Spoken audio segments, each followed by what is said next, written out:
Hi guys, welcome to our channel T-Faz TV. We are back again with the latest gossip. Tawe nezimwe nyaya dziri kupisa mumastreets. Pashinja vakanyora paFacebook pake akati zibutsu riri munhamo iro. Anyways, nhasi handisi kuda kurwa. Happy birthday to the king. Wemazichke chibaba chebhero achireva kuna baba harare achimunyomba achimutuka. Akauya futi pashinja akati bhero harizoite kumacelebrity ndokumbirawo ruregerero on behalf yezibutsu iro chimborisiyawo happy birthday yako.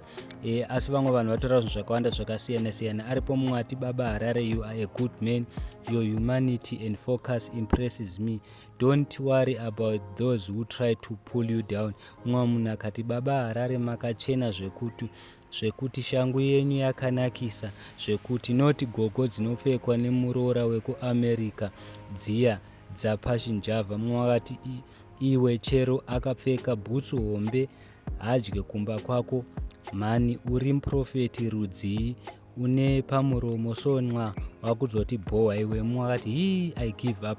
Mumwe munhu akauya akati baba harare napashinjavha mabest friends, imi hamuzvizive chete. Mumwe munhu akati makanaka don't be like that to baba harare. Mumwe munhu adedzera kudaro. Mumwe munhu akati pashinjavha I wish mumbosangana nababa harare face to face muonesane life. Mumwe munhu akati baba harare you are the best. Mumwe munhu akati java mwari ave newe wakanyanya. Mumwe munhu akati mumwe munhu akati I love how these two play. Mumwe munhu akati pashinjavha atori ungovernable, what is this nai iwe. Mumwe munhu akati you have your taste, he has his, so let him be. If he's comfortable nazvo, so what, saka uchaita sei nazvo. Mumwe munhu akati it's zichke spelling for me. Mumwe munhu akati chero kupfeka usingafitwe hazvina kana meaning, bhero racho rakatofita kudarika iwe.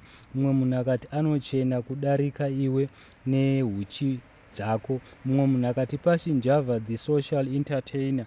Mumwe munhu akati I'm not sure baba harare vanotoseka vachiona this post havo zvimwe hautsamwe I tell you.